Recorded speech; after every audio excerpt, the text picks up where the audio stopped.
I know that you did it in high school, and you're a senior. They're just starting up the program. Tell me how you got started.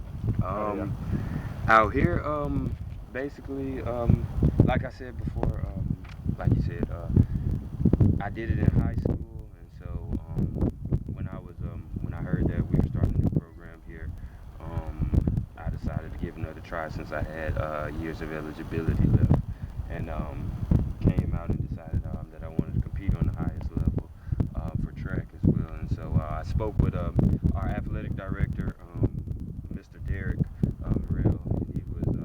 He granted me the opportunity to be able to participate on the track team, and ever since, I guess it's kind of been going good, I guess you could say. I guess you could say that. I mean, you started out, you were jumping, what, 6'4"? Yeah, that was my last mark my senior year in high school. Okay, so you went from 6'4", and then you jumped to 6'10" and 3/4, I hear? Yes, at the Southeastern meet, I did. Did that surprise you? It did. I actually felt like it was kind of overdue, because I always had high expectations for myself. And during the first few meets, we would have indoor meets, and I would win second and third place, and everybody else would tell me, congratulations, that's a big accomplishment. This is your first meet. But I always wanted to win first. If you're not first, you're last. So it's kind of like I take that approach every time I step up. And so even though, it was 6'10", I still wanted to go higher. I want to make it to 7 feet. There's something about it, and Coach was talking about it. If you jump 6'10" or you jump 6'11", there's something about just that 7 number that's big for you. You think you got a shot to do it in regionals? Yes, sir. I've been practicing a lot since school ended. A lot of training, and I get a lot of rest now because school's not in, so I basically rest, eat, and train. And that's what I'm hoping to get to 7. If I can't make it to final, 7 is really my mark. And I'm hoping to make that a career best. Now, what's it like being part of a program? You have these coaches here that have, obviously, they've been part of programs that have won national accolades. And was that part of what was appealing to you coming out here? Actually, before I heard about Coach Tad, I knew they were starting a track program. Okay. And so before I knew about him personally and his accolades, I still wanted to do it. But learning more about him and learning, the people he's trained over the past and their accomplishments, it kind of gave me an extra notch in learning techniques and participating.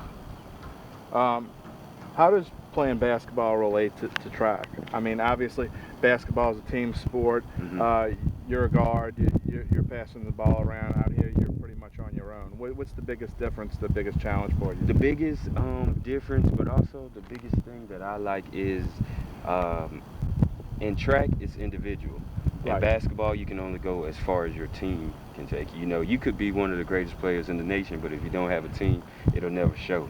In track, it's all individual, it's all you, so you have nobody else to blame but yourself. And so that's kind of what I like about track that's different, because when I played basketball, we would play other universities that get top recruits and receive all of this funding. And so that kind of translates into basketball and win percentage and that kind of thing. But in track, it doesn't really matter.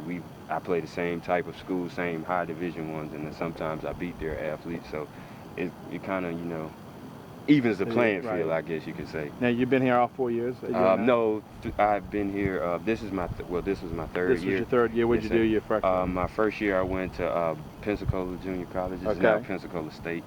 That's where I played basketball. That's cool.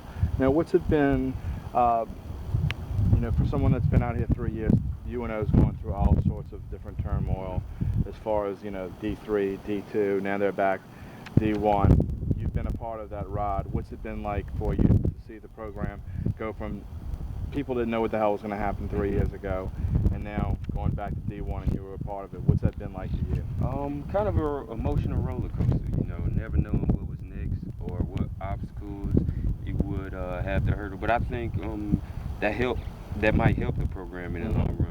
People being able to get over these obstacles. So once that we are able to compete and everything is as it has been before in Division I, then I think we'll be able to persevere and have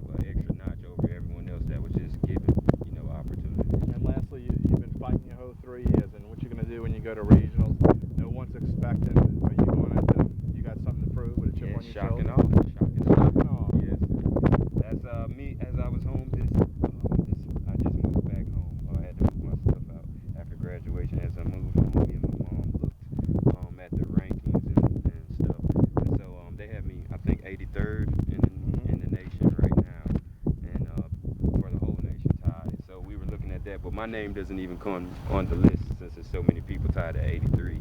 So she was telling me, they don't really have an eye out for me. So the main goal is shocking off. And you're going to get your name in there. Yes, sir. Good luck to you.